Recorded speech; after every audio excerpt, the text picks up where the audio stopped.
କୁକୁର ଜାତ ବନ୍ଧ କରିପାରିବ? ନା ଆମ ଆଦେଶରେ ସବୁ କରିପାରିବ। ବାବୁରେ ରାଜା ଇନ୍ଦ୍ରଦୁମ୍ନ ମଧ୍ୟ ଶକୁନ ଶାସ୍ତ୍ରରେ ବାପା ପାରଙ୍ଗମ ଥିଲେ। ବଢିଆ ବଢିଆ। ଇଏ ମାଇ କୁକୁରର କଥା ବାପା ବୁଝି ପାରିଥିଲେ ସେଇ ପଣ୍ଡିତ ଖାଲି ସେତିକି କଥା ନୁହେଁ। ବାବୁରେ ରାଜା ଇନ୍ଦ୍ରଦୁମ୍ନଙ୍କର ଜନ୍ମ ପାଇବ ନା ଶୁଣ। ମୋର ପିଲା ଛୁଆ କେହି ନାହାନ୍ତି, ମୁଁ ମରିଗଲେ ମୋ ପାଇଁ କାନ୍ଦିବ। ଏଠି ସେଠି ବୁଲି ଅନ୍ଧାର ମୁଁ କାଟୁଛି।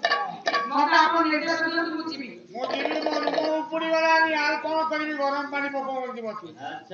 ମୁଁ ଯିବି। ବାବୁରେ ରାଜା ଇନ୍ଦ୍ରଦୁମ୍ନଙ୍କର କଥାକୁ ଶୁଣି ଆଦେଶ ପାଇ କୁକୁରଟି ଆଜି ଧାବନ କରିବା। ଏତିକି କଣ କୁକୁରୀ କରେ ସମୁଦ୍ରକୁ ଗଲା ଡେଇଁ।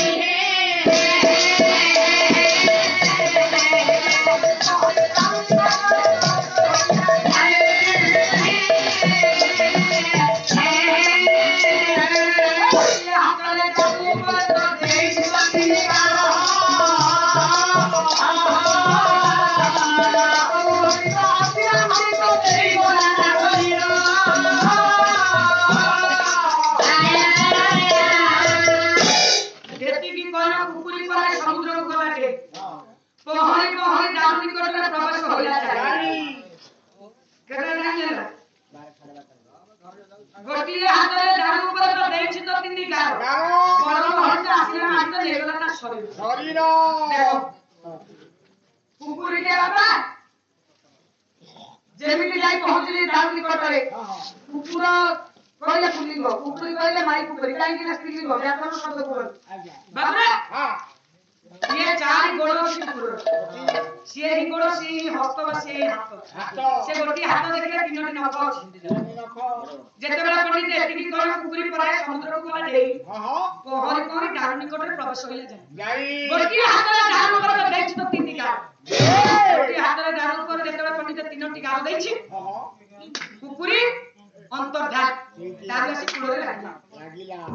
ରାଜା ଇନ୍ଦ୍ରଦୁମ୍ନ ଚିନ୍ତା କରିଲେ, ଯେଉଁ କଥା ମଣିଷ ନ କରିପାରେ ସେଇ କଥା ପଶୁ କୁଳ ଜାତ ଗୋଟେ ମାଇ କୁକୁରଟିকে କାମରେ ଦେଖାଏ।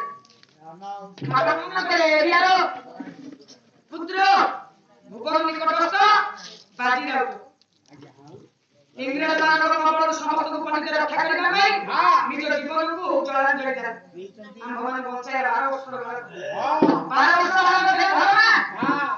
ମୁଣ୍ଡି ମାରି ପାରୁନଥିଲେ କେହି, ହେଲେ ମଧ୍ୟ ସମସ୍ତେ ଅସଫଳ ହେଇଯାଇଥିଲେ। ସଫଳ କାର୍ଯ୍ୟ କରିବା ପାଇଁ ଉପେନ୍ଦ୍ର ମନରେ ଆଣିଥିଲେ। ମନରେ ଉଦ୍ୟମ ରଖିଥିଲେ କେମିତି ମୁଁ କୃତଜ୍ଞତା ଲାଭ କରିବି।